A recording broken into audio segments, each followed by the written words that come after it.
ரத்தினம் சரவணனை பார்த்தார். அவருக்கு கொஞ்சம் திருப்தியாக இருந்தது.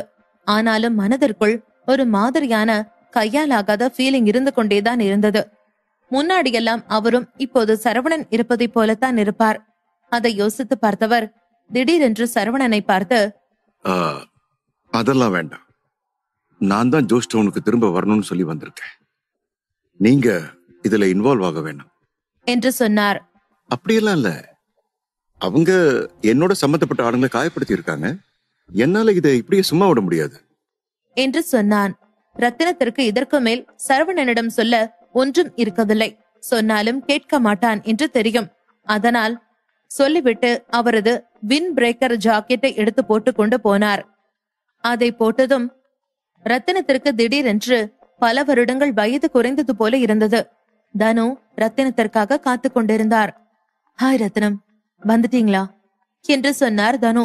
பின் உடனே ரத்தினத்தை கட்டி பிடித்துவிட்டு மிக சந்தோஷத்துடன், ரத்தினம், நாம முன்னாடி இருக்கிற சந்திரனுள்ள ரெஸ்டாரண்ட்டுக்கு போலாம். எல்லா வீக்கும் நாம அங்க தவறாம போயிடுவோம். எனக்கு இன்னும் நல்லா ஞாபகம் இருக்கு. நீ முதல் ஜோஷ் டவுன் வந்தப்பவும் நான் இதே ரெஸ்டாரண்ட்டுக்கு தான் உன்னை கூட்டிட்டு போனேன் என்று சொன்னார். அவர் சிரிக்கும் போது யாராலும் அவரது உண்மையான வயதை சொல்ல முடியாமல் தான் இருக்கும். அத்தனை குழந்தை தன்மையோடு இருப்பார். ரத்தினமும் மறுக்காமல் சரி ஓகே என்று சொல்ல 2 பேரும் ரெஸ்டாரண்டை நோக்கி சென்றார்கள். ரெஸ்டாரண்ட் இருக்கும் தெருவிற்கு வந்ததும் தனு ரத்தினத்தை பார்த்து, ரத்தினம், நான் உனக்கு ரகசியம் சொல்லட்டுமா? 5 வருஷத்துக்கு முன்னாடி இந்த ரெஸ்டாரண்ட்டை மூட பார்த்தாங்க. ஆனா நான் 1 வருஷத்துக்கு $70,000 கொடுத்து மூடாம வச்சிருக்கேன் என்று சொல்லிவிட்டு கண்ணடித்தார். தனுவும் ரத்தினமும் ரெஸ்டாரண்ட்டுக்குள் போனதும் அங்கே இருந்த ரெஸ்டாரண்ட் ஓனர் 2 பேரையும் உற்று பார்த்தார். அன்று தனு எதற்கு மூட வேண்டாம் என்று சொன்னார் என்று அவருக்கு தெரிந்து விட்டது போல. தனு ரத்தினத்திற்கு பிடித்த டிஷ் எல்லாவற்றையும் ஆர்டர் செய்தார். அங்கே சில நேரத்திற்கு அமைதி மட்டும்தான் இருந்தது. சிறிது நேரத்திற்கு பிறகு தனு ரத்தினத்தை பார்த்து, ரத்தினம், உனக்கு என்ன பார்க்க பிடிக்கலையா என்று கேட்டார். அதற்கு ரத்தினம் சேரில் சாய்ந்து உட்கார்ந்து கொண்டு கையை கட்டினார். தனு, ரொம்ப நேரத்துக்கு நடிச்சுக்கிட்டு இருக்காங்க. என்ன சொல்லணுமோ அதை நேரடியாவே சொல்லிடு. உனக்கு என்ன பத்தி நல்லாவே தெரியும். அதே மாதிரி எனக்கும் உன்னை பத்தி நல்லாவே தெரியும் என்றார். சரி, நீயே கேட்டுட்டல, அதனால சுத்தி வளைச்சிட்டு இருக்காம நேரடியாவே சொல்லிடுற. நீ ஜோஷ்டவனை விட்டு போகணும். நீ ஸ்மார்ட்டான ஆள் தானே. நீ இது எல்லாத்தையும் சரவணனுக்கு செய்யறது கொஞ்சம் கூட போத்தே இல்ல. அவனை கூட்டிட்டு வேற ஏதாவது ஒரு சிட்டிக்கு போ, இல்லைன்னா ஃபாரினுக்கு போ. ஜோஷ்டவுன் சர்க்கிள்குள்ள இன்வால்வ் ஆகாம இருக்கிறது தான் அவனுக்கும் நல்லது. சரி, பேசி முடிச்சிட்டியா? நீ ஏன் நான் சொல்ற எதையும் கேட்காம இருக்க? நீ பேசி முடிச்சிட்டேன்னு சொன்னா நான் இப்ப கிளம்புறேன். இந்த மீல் ட்ரீட் பண்ணதுக்கு தேங்க்ஸ் என்று சொன்ன ரத்தினம் டேபிளில் இருந்த ஒரே ஒரு வைன் கிளாஸை மட்டும் விழுங்கிவிட்டு எழுந்து சென்றார். ஆர்டர் பண்ணிய டிஷ் வரும் முன்னாடியும் போய்விட்டார். எல்லாம் மிக வேகமாக நடந்து முடிந்திருந்தது. ரத்தினம் ரெஸ்டாரண்டை விட்டும் வெளியே காலை வைத்ததுமே அவரது கண்ணில் இருந்து கண்ணீர் வழிய தொடங்கியது. அவரால் அதை கண்ட்ரோல் செய்யவே முடியவில்லை. கிளம்பி போகும் ரத்தினத்தையே பார்த்து கொண்டிருந்த தனுவும், உனக்கு முடியுமா இருந்திருந்தா நீ அந்த நேரமே ஜோஷ்டோன்ல இருந்து போயிருக்க மாட்ட. உன்னால அவளை கடந்து போறது அவ்வளவு ஈஸி இல்ல என்று சொல்லிக் கொண்டார். ரத்தினம் போய் நீண்ட நேரத்திற்கு பிறகு பில்லை செலுத்திய தனு ஒருத்தருக்கு கால் பண்ணினார். ஹலோ மிஸ், நான் எவ்வளவு சொல்லியும் ரத்தினம் கேட்கல. எனக்கு என்னமோ அவர் ராயல் ஃபேமிலி ஆபத்துல இருக்குன்னு சொல்லி தெரிஞ்சுக்கிட்டு வேணும்னே வந்திருக்கிற மாதிரிதான் இருக்கு என்று மிகவும் சோகமான குரலில் சொன்னார். அதை கேட்டதும் எதிர்முனையில் இருந்த அந்த பெண், அவன் என்ன வேணும்னாலும் பண்ணட்டும், அவனை பத்தி இப்படி பேசாத என்று மிகவும் பலவீனமான குரலில் சொன்னார். ஓகே என்று சொன்ன தனு தலையை ஆட்டினார். கரிஷ்மா ஒரு மெசேஜை அனுப்பிவிட்டு அதற்கு ரிப்ளை வரும் வரை நீண்ட நேரமாக காத்து கொண்டிருந்தார். ரிப்ளை வந்ததும், என்னோட பையன் காப்பாற்றப்பட்டாச்சு என்று சொன்னார். ஆனால் அடுத்த நொடியே அவரது முகம் மாறிக்கொண்டு வந்தது. சரி, ஓகே என்று வந்த ஒரு மெசேஜுக்கு ரிப்ளை செய்தார். சிறிது நேரத்திற்கு பிறகு அவர் ஜாக்கை பார்க்க போனார். அவனை கண்டதுமே அவனை கட்டிப்பிடித்துக் கொண்டார். ஜாக், நீ நல்லா தானே இருக்க என்று கேட்டார். ஜாக்கோ கொஞ்சம் கூட அசையாமல் இருந்தான். அவனது கண்ணில் சிறிதளவு கோபத்தையும் பார்க்க முடியுமாக இருந்தது. இவ்வளவு நாளா உங்களுக்கு என்னோட அப்பா யாருன்னு தெரிஞ்சுதான் இருக்கு. ஜாக், என்ன தப்பு சொல்லாத. எனக்கும் வேற எந்த ஒரு வழியும் இருக்கல என்று சொல்லிவிட்டு பல்லை கடித்தார். ஏதோ எல்லாத்தையும் சைலண்டாக பொறுத்து கொண்டு இருந்தது போல இருந்தது. அவரது எக்ஸ்பிரஷனை பார்க்கும்போது எல்லோருக்கும் ஒரு ஸ்டார் ஆவது எவ்வளவு பெரிய கஷ்டம் என சொல்லாமல் சொல்வது போல இருந்தது. நான் ஏன் உங்களை குத்தம் சொல்ல போறேன்? போயும் கில்பர்ட்டுக்கு என்ன காப்பாத்த முடியாம போயிடுச்சு. ஆனா என்னோட அப்பாவால முடிஞ்சது. அப்போ அவர் தானே கில்பர்ட்டோட பவர்ஃபுல். அதை கேட்டதும் கரிஷ்மாவிற்கு ஷாக்காக இருந்தது. ஹே, நீ எப்படி இப்படி சொல்லலாம் என்று மெல்லிய குரலில் திட்டினார் கரிஷ்மா. அம்மா, இன்னும் ஒண்ணு, என்னோட சில்லி பிரதர் என்னை காப்பாத்த இங்க வந்திருக்கான்னு சொல்லி எனக்கு தெரியாமலே போயிடுச்சு. அப்படி பார்த்தா என்னோட அடுத்த பாதி பிளட் லைன் பெடோகாவுக்கு சொந்தமானதுன்னு நினைக்கிறேன். ஜாக்குக்கு அவனது அப்பா யார் என்றெல்லாம் கவலை இல்லை. கில்பர்ட் அப்பாவாக இருந்தால் அவரது மகனாக இருப்பான். இதுவே இன்னும் ஒருத்தர் அப்பாவாக இருந்தால் அவரது பையனாக இருப்பான். ஜாக் இப்போது மிக வித்தியாசமாக சிரித்துக் கொண்டிருந்தான். ஜாக், முட்டாள் மாதிரி பேசாத என்று கண்டித்தார் கரிஷ்மா. அம்மா, உங்களுக்கு கண்டிஷன் என்னன்னு தெரியுமா என்று சிரித்துக் கொண்டே கேட்டான். எந்த கண்டிஷனை பத்தி பேசிட்டு இருக்க நீ? அதாமா, என்னோட உசுரை காப்பாத்தினதுக்கான கண்டிஷன். கண்டிஷன் என்னன்னு சொன்னா, இந்த உலகத்திலேயே ஒரே ஒரு அப்பா தான் இருக்காங்க. கரிஷ்மாவிற்கு அவன் சொன்னதற்கான அர்த்தம் உடனே விளங்கவில்லை. புரிந்ததும் உடல் நடுங்கியது. உன்னோட சில்லி பிரதர் எங்க? அவன் திரும்ப டேனியல் ஃபேமிலிக்கே போயிட்டான் என்று சொன்ன ஜாக் லேசாக புன்னகைத்தான். கரிஷ்மா அவரது வாழ்க்கையில் அதிகம் ரிக்ரெட் பண்ணியது என்டர்டெயின்மெண்ட் இண்டஸ்ட்ரிக்குள் போனதை தான். ஒரு பெண் எவ்வளவுதான் சுத்தமாக இருந்தாலும் கூட அதற்குள் போனதும் அழுக்காகி விடுவாள். அவர் இப்போது கில்பர்ட்டிற்கும் அவரது காதலுக்கும் துரோகம் செய்து விட்டதை போல உணர்ந்தார். ஆனால் அவரால் எதையும் மாற்றியிருக்க முடியாது என்று தெரியும். கரிஷ்மா உடனே கோபத்துடன் ஜாக்கை பார்த்து, அது உன்னோட அப்பா, நீ என்ன பண்ண போற? நீ உன்னோட அப்பாவையே கொல்ல பாக்குறியா? என்னோட அப்பாவா?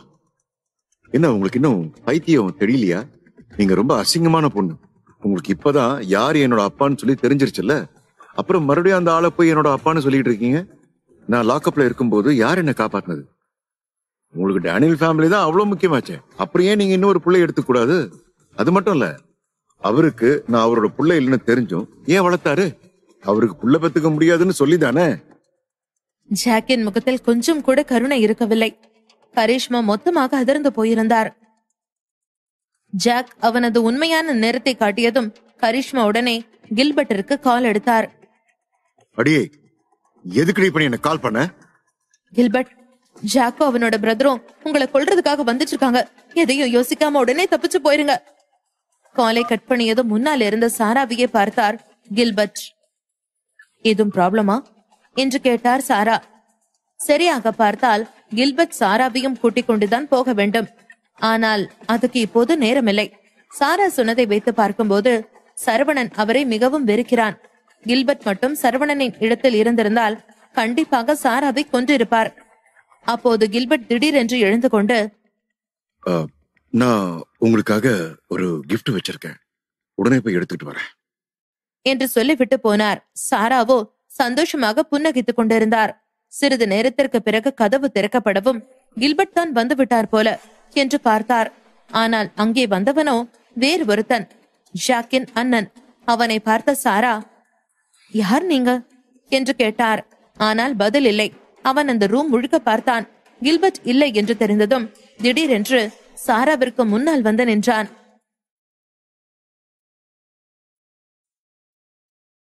சாரா அதை பார்த்ததும் அதிர்ச்சியாகினார். அவனிடமிருந்து மிகவும் பவர்ஃபுல்லான வைப் வந்து கொண்டிருந்தது. சாரா உடனே எழுந்து கொள்ள பார்த்தார். ஆனால் அதற்குள் அவன் தனது நீண்ட வாளை வெளியே எடுத்திருந்தான். அதை பார்த்ததும் சாராவிற்கு அவரது உயிர் போக போவது உறுதியானது போல இருந்தது. அதை பார்த்தவர் பயத்தில் எச்சில் விழுங்கிக் கொண்டார். ஏதும் செய்ய பார்த்தால் அவருக்கு முன்னால் இருப்பவன் எப்படியும் அவரை கொன்று விடுவான் என்பதில் அவருக்கு எந்த ஒரு சந்தேகமும் இருக்கவில்லை. அவனது முறைப்பை பார்த்த சாரா அதற்கு மேல் பயத்திலேயே இதயம் வெளியே வந்து விடுமோ என்ற எண்ணத்தில் உடனே அவனது காலில் விழுந்தார். என்ன மட்டும் கொன்னுடாதீங்க, நான் உங்களுக்காக என்ன வேணும்னாலும் செய்யறேன் என்றார். அப்போது சரியாக அங்கே வந்தான் ஜாக். அவனை பார்த்ததும் சந்தோஷமாக சிரித்த சாரா, ஓ, அப்ப நீங்க தானே அந்த சர்ப்ரைஸ் என்று கேட்டார். ஜாக் அவர் என்ன சொல்கிறார் என்று புரியாமல், என்ன சர்ப்ரைஸ் என்று கேட்டான். அதற்கு சாரா சிரித்துக் கொண்டு, இருந்தாலும் நல்லாதான் நடிக்கிறீங்க.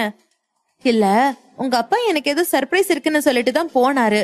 அதுக்கப்புறமா நீங்க வர்றீங்க, அப்ப நீங்க தானே சர்ப்ரைஸ் என்று சொன்னார்.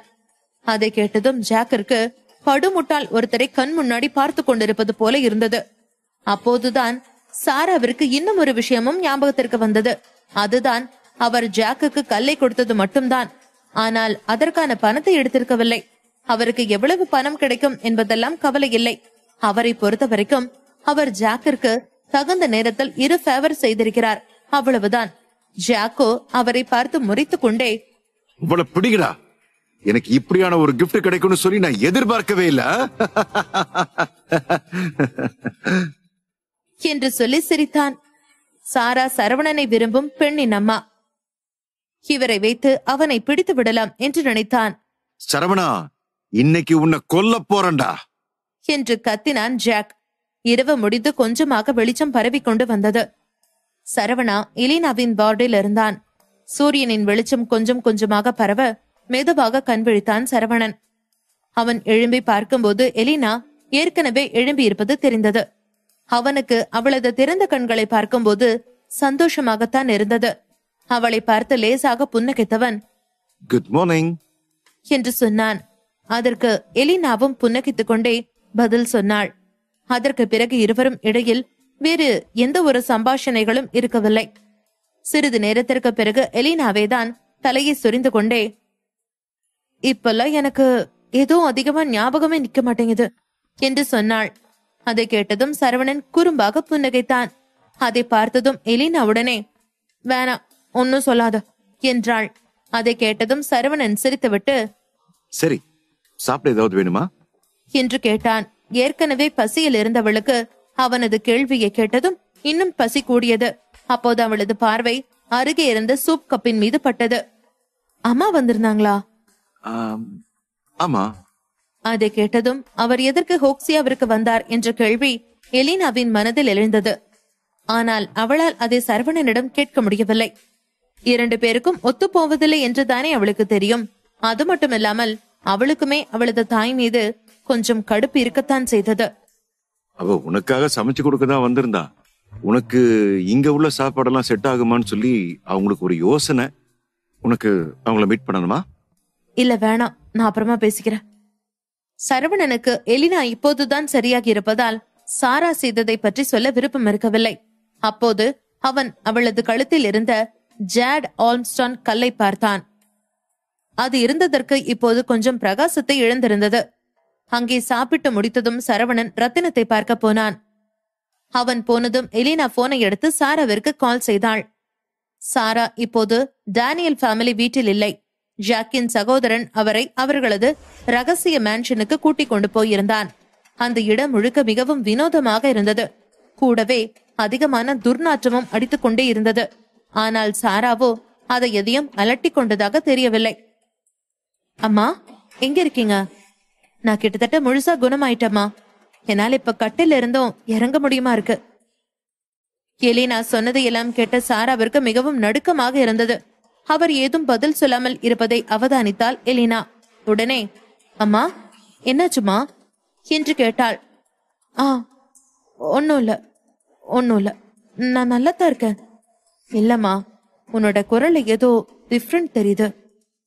அவளுக்கு அவளது அம்மாவை பற்றி கவலைப்பட வேண்டிய அவசியம் இல்லை என்று தோன்றினாலும் கூட, என்னதான் இருந்தாலும் அம்மா என்றாகிவிட்டதால் அவளுக்கு இப்படி கேட்காமல் இருக்க முடியவில்லை. ஒண்ணுமில்ல. ஜாக்குக்கு சாரா சரவணனை பிடிக்கக்கூடிய கன்னி விடியாக இருக்க மாட்டார் என்று புரிந்தது. ஆனால் அவரை வைத்து எலினாவை வரவைத்து அவளை கொண்டு சரவணனை மடக்கலாம் என யோசித்தான். அம்மா, உண்மையை சொல்லுங்க, உங்க குரலே சரியில்லை. அவர் அதற்கு பதில் சொல்லும் முன்னரே ஜாக் போனை பறித்து சைலண்டில் போட்டான். பின் சாராவை தான் பலம் கொண்டு அறிந்தான். அதில் கதிகலங்கி நின்றார் சாரா. உதடும் வெடித்த ரத்தமும் வரத் தொடங்கியது. சிறிது நேரத்திற்கு கண்கள் இருட்டி கொண்டே இருந்தன. ஏய், என்ன புத்தி மழுங்கிச்சா? இன்னும் ஒரே ஒரு சான்ஸ் தரேன். இதை மட்டும் நீ ஒழுங்கா யூஸ் பண்ணல, அப்புறம் உனக்கு என்ன நடக்கும்னு உனக்கே நல்லா தெரியும் என்று சொன்ன ஜாக் அவனது குறுவாளை எடுத்து மேசையில் குத்தினான். அது சரியாக சாராவின் 2 விரல்களுக்கு நடுவே குத்தி நின்றது. அதை பார்த்ததும் சாராவிற்கு வியர்த்து வடிந்தது. பின் மறுபடியும் எலினாவிற்கு கால் செய்தார். அவள் அங்கே பதறிக் கொண்டிருந்தாள். அம்மா, அம்மா, என்னம்மா, ஏன் ஒன்னும் சொல்லாம இருக்கீங்க? நீங்க எங்கம்மா இருக்கீங்க? அம்மா சொல்லுங்கம்மா என்று பதறிக்கொண்டே கேட்டாள் எலினா. நான் நல்லாதான் இருக்கேன், அது சிக்னல் இல்லாம போய் கட் ஆயிடுச்சு. எலினா, தப்பிச்சிரு என்று அவசரமாக சொன்னார். அதை கேட்டதும் எலினாவிற்கு ஆபத்தை முழுமையாக உணர முடிந்தது. ஜாக் அடுத்த செகண்டே சாராவை எட்டி உதைத்தான். பின் போனை எடுத்து, ஏய் தபார், உன்னோட அம்மா உயிரோட இருக்குன்னு சொன்னா உடனே கிளம்பி நீங்க வா. இல்ல சரவணன்ட்ட சொல்லுவேன், போலீஸ் கிட்ட போவேன்னு சொன்னா உன்னோட அம்மாவுக்கு சவப்பெட்டியதான் எடுத்துக்கிட்டு வரணும் என்று மிரட்டும் தொனியில் சொன்னான். பின் சாராவின் பக்கம் திரும்பி அவரை முறைத்துக் கொண்டே, சாரா ஏதோ சொல்ல பார்த்தார். ஆனால் அவருக்கு அதற்கும் சக்தி இருக்கவில்லை. சரி, உன் மகன் சரவன்ட்ட சொன்னாலும் பரவாயில்ல. அப்படியே அவன் வந்தாலும் அவன் சாவத்தேடிதான் வரான். அவன் கூட இப்ப ஹரிஷும் இன்னும் ஒருத்தனும் தான் இருக்காங்க. என் சகோவும் ரொம்ப நாளா ரத்தம் பார்க்காம இருக்கான். இன்னைக்கு வந்தா கறி விருந்துதான் என்று சொல்லி சத்தமாக சிரித்தான். எலினாவிற்கு வேற எந்த ஒரு வழியும் இருக்கவில்லை. அவள் முதலில் சரவணனுக்கு தான் கால் செய்தாள். அவன் வந்ததும் எல்லாவற்றையும் சொன்னாள். சரவணனுக்குமே சாரா செய்த வேலை ஆச்சரியத்தை தான் கொடுத்தது. பின் ஹரிஷை பார்த்து, வேலைக்கான நேரம் வந்துருச்சு என்று சொன்னான். அதை கேட்டதும் தம்ஸ்அப் காட்டிவிட்டு கையை இறுக்கி பொத்திக் கொண்டான். ஜஸ்ட் இல்ல, சோ என்னோட கைபரிசையை காட்ட எனக்கு கிடைச்ச சூப்பர் சான்ஸ், மிஸ் பண்ணவே கூடாது என நினைத்துக் கொண்டான். 1 மணி நேரத்திற்கு பிறகு சரவணனும் அவனது ஆட்களும் ஜாக் அனுப்பிய இடத்திற்கு வந்து சேர்ந்தார்கள். அந்த இடமே ஒரு மாதிரி இருட்டாக இருந்தது. அதை ஒரு வில்லா என சொல்வதை விட காடு என சொல்வதுதான் ஏற்றமாக இருக்கும். சரவணன் காரை விட்டு இறங்கினான். எலினா அவனை ஃபாலோ செய்யவில்லை. அவள் ஒன்றும் சாராவை பற்றி அவ்வளவாக யோசித்துக் கொண்டிருக்கவில்லை. ஏனோ எதுவாக இருந்தாலும் அது அவருக்கு தேவை என்பது போலத்தான் இருந்தாள். ஆனால் சரவணனுக்கு ஒவ்வொரு மனிதனதும் எமோஷனல்ஸ் பத்தி நன்றாகவே தெரிந்திருந்தது. சாராவை ஒரு ரூமில் போட்டு அடைத்து வைத்திருந்தான் ஜாக். அவரது வாயை ஒரு பட்டியால் கட்டி வைத்திருந்தான். கண்ணையும் கட்டி வைத்திருந்தான். அதனால் அவளது காது வழமையை விட மிக கூர்மையாக தொழில்பட்டது. சரவணனின் கார் வந்து நின்றது. அவருக்கு நன்றாகவே கேட்டது. உடனே தனது பலத்தை திரட்டி கத்தினார். எந்த ஒரு வார்த்தையும் வெளியே வரவில்லை. ஆனால் சத்தம் மட்டும் வந்தது. சரவணனுக்கு அவரது சத்தம் சரியாக அடிபட்ட நாய் கத்துவது போலவே இருந்தது. அதை கேட்டதும் ஏனோ அவனுக்கு கொஞ்சம் சந்தோஷமாக இருந்தது. அவரது சத்தத்தை கேட்டதும் சரவணன் ஹரிஷை பார்த்து, அவங்க உள்ளதா இருக்காங்க என்று சொன்னான். அதை கேட்டதும் மகிழ்ந்த ஹரிஷ் உடனே தனது வாளை எடுத்துக்கொண்டு உள்ளே போக பார்த்தான். ஆனால் அவனால் போக முடியவில்லை. அப்படியே வாசலில் நின்றான். என்னாச்சு? இல்ல பாஸ், அவன் நாம நினைச்ச மாதிரி லேசான ஆள் இல்ல. அவனோட அவரா ரொம்ப பவர்ஃபுல்லா இருக்கு. என்னால அதை நல்லா ஃபீல் பண்ண முடியுது. அப்போது சரியாக ஜாக்கும், ஓ சரவணா வந்துட்டியா, வா வா என்றான். அவன் ஒருபோதும் பின்வாங்கும் எண்ணத்தில் இருக்கவில்லை. எப்போதாவது சரவணனை கொன்றே ஆக வேண்டும் என்ற எண்ணத்தில் தான் சுற்றி கொண்டிருந்தான். சரவணன் ஜாக்கை பார்த்து, அவங்க எங்க இருக்காங்க என்று கேட்டான். டேய், நான் லூசா? நீ வந்து கேட்டதா உடனே இந்தாப்பா கூட்டிட்டு போயிடுன்னு சொல்லி அனுப்பிவிட?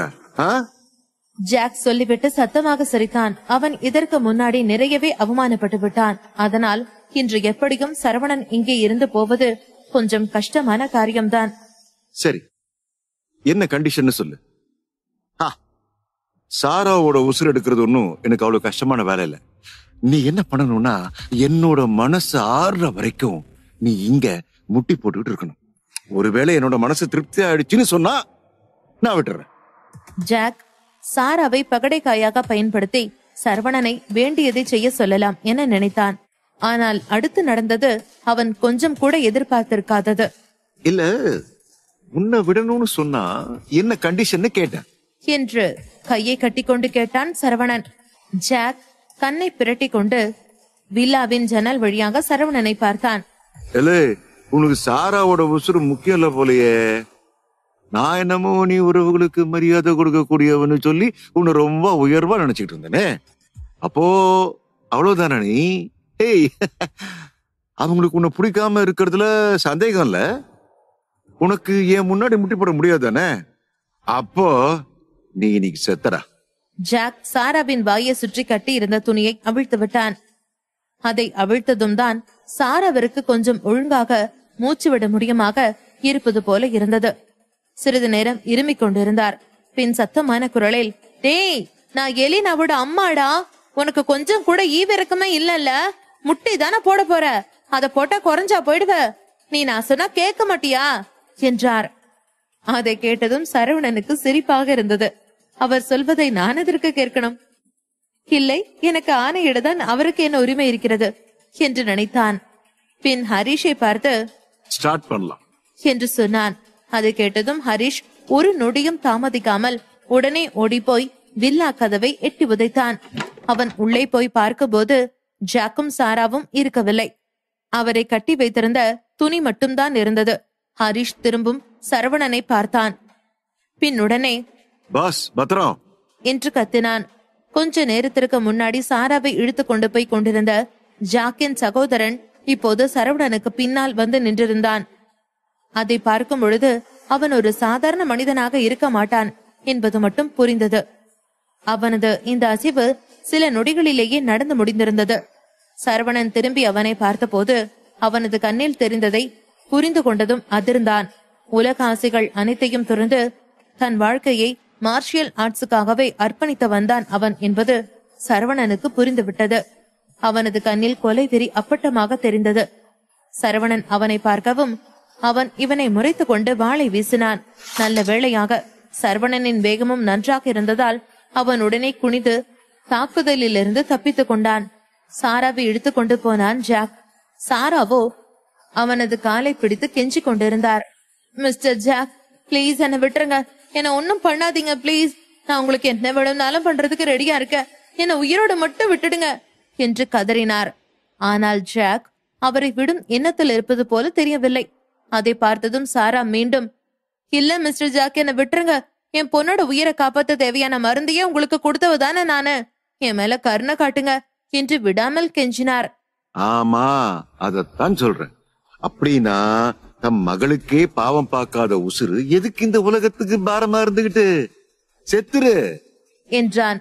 சாராவிற்கு இப்போதே செத்து போவதில் கொஞ்சம் கூட விருப்பமில்லை. இன்னும் அவர் தனது வாழ்க்கையை சரியாக வாழ்ந்து முடிக்கவில்லை என்று உணர்ந்தார்.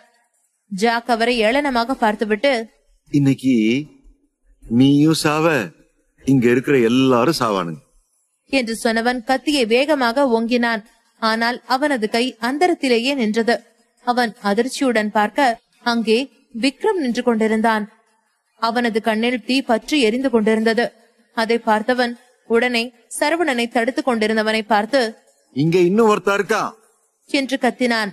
ஜாக்கின் சகோதரனை பொறுத்த வரைக்கும் ஜாக்கின் பாதுகாப்பு தான் முக்கியம். ஜாக் மட்டும் இல்லாவிட்டால் அவன் இன்று வரைக்கும் உயிருடனே இருந்திருக்க மாட்டான் என்பதுதான் அவனது எண்ணம்.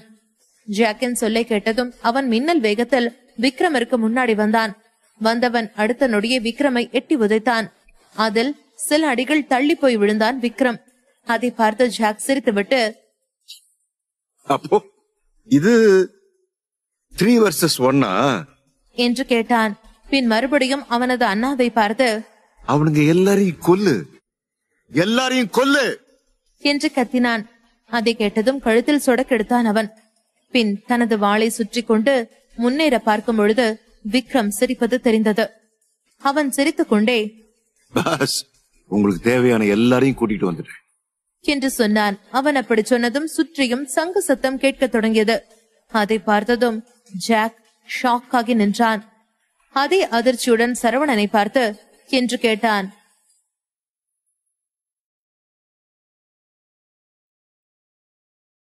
சரவணனின் இந்த பிளான் மிகவும் கொடூரமாக இருந்தது. ஜாக்கிற்கே ஒருத்தனை கொல்ல எதுக்குறா இத்தனை பிளானு என்றுதான் இருந்தது. ஆனால் அவனது அந்த ஷாக் அவனது நம்பிக்கையை விழுங்கிவிட அனுமதிக்கவில்லை. சரவணனை பார்த்து மிகவும் சத்தமான குரலில், பிளானுக்கு மேல பிளான் போட்டா மட்டும் என்ன கொண்டு முடியுமா? இன்னைக்கு நானா நீயான்னு பாத்திரலாண்டா என்று கத்தினான். ஜாக் திரும்பி அவனது அண்ணாவை பார்த்தான். அவனது முகம் இன்னும் அதே கம்பீரத்துடன் தான் இருந்தது. அதை பார்த்ததும் ஜாக் சிரித்தான். ஆனால் அவன் சிரித்து முடிப்பதற்கு இடையில் பயங்கரமான சத்தம் கொஞ்சம் கேட்கத் தொடங்கியது. அதெல்லாம் புல்லட் சத்தம். அதை பார்த்ததும் ஜாக் சரவணனை வெறுப்புடன் பார்த்தான். உன்ன என்று மட்டும் கத்தினான். அவனுக்கு அதற்கு மேல் எதுவும் சொல்ல வரவில்லை. என்னதான் ஒருத்தன் உலகத்தில் இருக்கும் அத்தனை மார்ஷியல் ஆர்ட்ஸையும் கற்று முடித்திருந்தாலும் கூட ஒரு ஆயுதம் தாங்கிய கூட்டத்திற்கு முன்னால் அவன் எறும்பாக மாறிவிடுவான். அது மட்டும் இல்லாமல் இப்போது சரவணனின் கூட்டத்தை பார்க்கும்போது எல்லோரும் மிகவும் ப்ரொஃபஷனல்ஸ் என்பது தெளிவாக தெரிந்தது. அவர்களை பார்க்கும்போது அவர்கள் எல்லோருமே அசாசின்ஸ் என்பது தெரிந்தது. அவனுக்கு இப்படியான ஒரு படை இருப்பதால் தான் சரவணன் இத்தனை தைரியமாக வந்திருக்கிறான் போல என்று யோசித்தான் ஜாக். இப்போது சரவணனுடன் சண்டை போடுவது மிகவும் கஷ்டமான ஒரு வேலை. ஜாக், இப்போ இது எங்க 3 பேருக்கும் உனக்கும் இடையிலான சண்டை இல்ல. என் முன்னாடி நியாயம் தர்மம் மட்டும் பேசிட்டு வந்துடாத, ஓகே என்று சொன்னான் சரவணன். ஜாக்குக்கு இப்போதுதான் சரவணன் ஏன் வந்ததுமே உன்னோட கண்டிஷனை சொல்லு என்று கேட்டான் என புரிந்தது. ஒரு பிளானுடன் வராமல் இருந்திருந்தால் அப்படி கேட்டிருக்க மாட்டானே என்று யோசித்தான். விக்ரம் உடனே எழுந்து சாராவின் கையை பிடித்துக் கொண்டு, வாங்க போலாம் என்றான். அவன் அங்கே இருந்து நகர்ந்ததுமே விக்ரம் கூட்டிக் கொண்டு வந்த ஆட்கள் ஜாக்கின் அண்ணாவை பார்த்து சரமாரியாக சுட ஆரம்பித்தார்கள். ஜாக்கோ தூணுக்கு பின்னால் மறைந்து கொண்டு, சரவணா, உங்ககிட்ட கன்னு கூட இருக்கா? ஆனா நீ ரொம்ப தப்பான ஒரு இடத்துல வந்து மோதிட்டு இருக்கடா. இது ஜோஷ் டவுன். நீ இங்க இருந்து உயிரோட போக முடியாதுடா, உயிரோட போக முடியாது என்று கத்தினான். ஆயுதம் ஏந்தி சண்டை போடுவது குற்றம் என்று சரவணனுக்கும் தெரியும் தான். ஆனால் இதுவே ஜாக் அவனை கொல்ல பார்க்கும்போது அதையெல்லாம் பார்த்து கொண்டிருக்க முடியாது என்று யோசித்தான். சரவணன் ஜாக்கை பார்த்து சிரித்துக் கொண்டே, என்ன செத்தம் ஆவியா வந்து சாட்சி சொல்ல போறியா என்று கேட்டான். ஜாக்கின் அண்ணாவை நோக்கி அத்தனை புல்லட் சுடப்பட்டும் கூட அவன் எல்லாத்திலிருந்தும் தப்பித்து விட்டான். அதை பார்த்ததும் சரவணனுக்கும் அதிர்ச்சியாகத்தான் இருந்தது. அவனை பார்க்கும்போது ஜஸ்டினை பார்ப்பது போலவே இருந்தது. ஆனால் இப்போது நேரத்திற்கு ஜஸ்டின் ஊரில் இல்லை. ஜாக் அவனது சகோதரன் தப்பித்துக் கொண்டே இருப்பதை பார்த்ததும் உடனே ஓடு என்று ஆர்டர் கொடுத்தான். அவனது சண்டை போடும் ஸ்கில் மிகவும் சிறப்பாகத்தான் இருந்தது.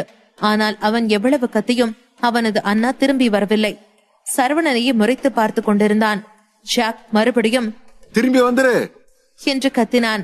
ஜாக்குக்கு அவன் உயிரோடு இருப்பதுதான் தைரியத்தை கொடுக்கும். அவனது சகோதரனுக்கு விக்ரமின் ஆட்கள் என்னதான் ஆயுதத்தோடு இருந்தாலும் கூட யாராலும் அவனை கொல்ல முடியாது என்ற நம்பிக்கை இருந்தது. ஹரிஷ் சரவணனை பார்த்து, பாஸ், நாம அவனை உயிரோட விடக்கூடாது என்று சொன்னான். அதை கேட்டதும் சரவணன் புன்னகைத்துவிட்டு விக்ரமுக்கு முன்னால் போனான்.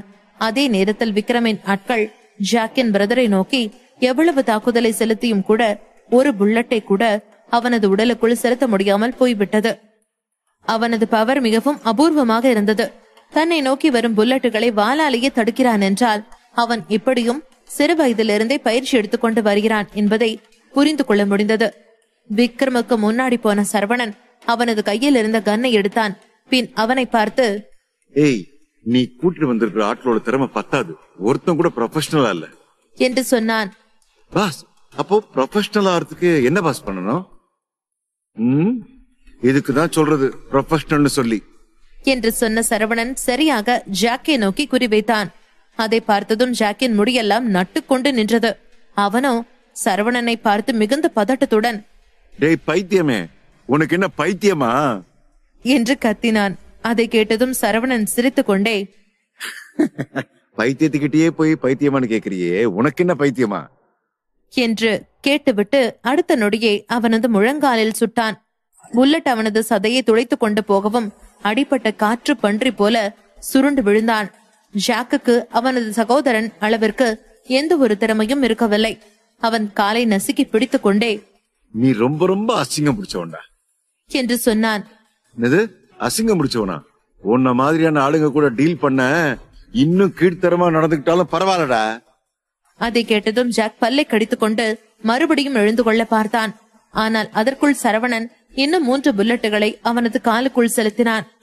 சரவணன் ஒரு புல்லட்டை கூட மிஸ் பண்ணாமல் எல்லாவற்றையும் சரியாக அவனது காலுக்கே சுட்டான். அதில் ஜாக் இன்னும் நிலை குலைந்து போனான். ஜாக் சரவணனை பார்த்து மிகுந்த கோபத்துடன், உனக்கு தைரியம் இருந்தா போய் அவங்கிட்ட சண்டை போடு என்று சொன்னான்.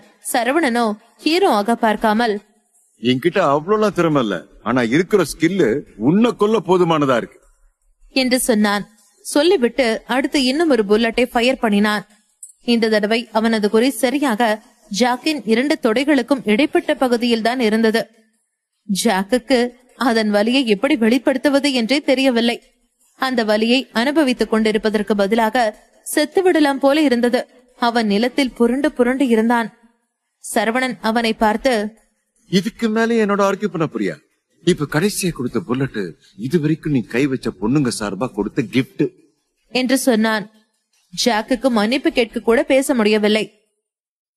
தனது தொண்டையில் எத்தனையோ வார்த்தைகள் வந்து முட்டிக்கொண்டு நின்று கொண்டிருந்தன. ஆனால் எதுவுமே வாய் வழியாக வெளியில் வரவில்லை.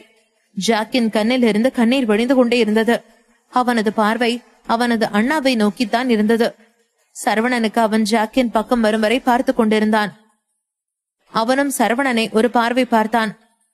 ஆனால் எத்தனையோ கண்கள் அவனை குறிபார்த்து கொண்டிருப்பதால் அவனால் அசைய முடியவில்லை. வாளால் புல்லட்டுகளை மறித்துக் கொண்டே 2 அடி வைத்தான் ஜாக்கின் பிரதர். அதை பார்த்ததும் சரவணன் மீண்டும் ஒரு புல்லட்டை ஜாக்கை நோக்கி சுட்டான். இந்த தடவை அது அவனது ஒரு பக்க கன்னத்தை துளைத்துக் கொண்டு போய் அடுத்த பக்க கன்னத்தில் வந்தது. அதன் எரிவு அவனது வாயை பார்பிக்யூ போட்டது போல உணர வைத்தது. அவனால் எதுவும் செய்யவும் முடியவில்லை, சொல்லவும் முடியவில்லை. அவனுக்கு இப்போது உயிர் மட்டும்தான் மிச்சமாக இருந்தது. இப்போது அவனது சகோதரன் அவனை திரும்பி பார்த்தான். உடனே கையில் இருந்த கட்டான வாளை எடுத்து கீழே போட்டான். அடுத்த நொடி அவனது உருவம் அங்கே இருக்கவில்லை. அதை பார்த்ததும் ஜாக் என்று நினைத்து கொண்டான். ஜாக்குக்கு ஏன் அவன் எல்லா வாய்ப்பும் இருந்தும் கூட சரவணனை தாக்காமல் இருந்தான் என்றுதான் புரியவில்லை. அதை பார்த்து சரவணன் நாக்கை தட்டிவிட்டு, இதுக்குத்தான் சொல்றது தம் மேல மட்டுமே நம்பிக்கை வைக்கணும்னு சொல்லி என்று சொன்னவன் லேசாய் புன்னகைத்தான். ஜாக்கின் உடம்பிலிருந்து ஏராளமான ரத்தம் வழிந்து கொண்டிருந்தது. அவனால் வாயை திறந்து மன்னிப்பு கேட்க முடியவில்லை. கையை கூப்பிக் கொண்டு கண்ணால் சைகை கட்டி மன்னிப்பு கேட்டான். சாராவின் பக்கம் திரும்பியும் மன்னிப்பு கேட்டான். அவரை இவ்வளவு நேரமாக பேய் அறிந்தது போலதான் இருந்தார். அவருக்கு சரவணன் இந்த அளவுக்கு கொடூரமான சக்தி வாய்ந்தவனாக இருப்பான் என்று நினைத்திருக்கவில்லை. அது மட்டும் இல்லாமல் இப்போது கண்முன்னால் கண்ட காட்சி அவரை மொத்தமாக அதிர்ச்சியில் உறைய வைத்திருந்தது. சிறிது நேரத்திற்கு பிறகு தன்னிலைக்கு வந்தார் சாரா. சரவணா டேனியல் ஃபேமிலியோட மகன். அவங்களுக்கு ஏதாவது நடந்தா பணத்தை கொண்டு சரிப்படுத்திடுவாங்க. ஆனா கொலை ஒரு குத்தம், நீ அதுக்கு ஜெயிலுக்கு போக வேண்டி வரும் என்று பயத்துடனே சொன்னார். ஜாக் இன்னுமே கையை கூப்பிக் கொண்டுதான் இருந்தான். சரவணனோ சாராவின் சொல்லை கொஞ்சம் கூட கேட்கவில்லை. அப்போது அவனுக்கு ஒரு கால் வந்தது. நம்பரை பார்க்கும்போது அது ஜோஸ்டோ நம்பர் என்று தெரிந்ததும் உடனே அட்டன் பண்ணினான். அதுவும் என்ன விஷயமாக கால் வரும் என்றும் அவனால் யூகிக்க முடியுமாகத்தான் இருந்தது. காலை அட்டன் செய்ததும் எதிர்முனையில் இருந்து ஒரு பெண்ணின் குரல் வந்தது. நீங்க சரவணனா? ஆமா, சொல்லுங்க, என்ன விஷயம்? அவனை விட்டுடுங்க என்று ஒரு விதமாக கட்டளையிடும் தொனியில் சொன்னார் அந்த பெண்.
சரவணனிடம் போனில் பேசிய பெண், நீதான் சரவணாவா?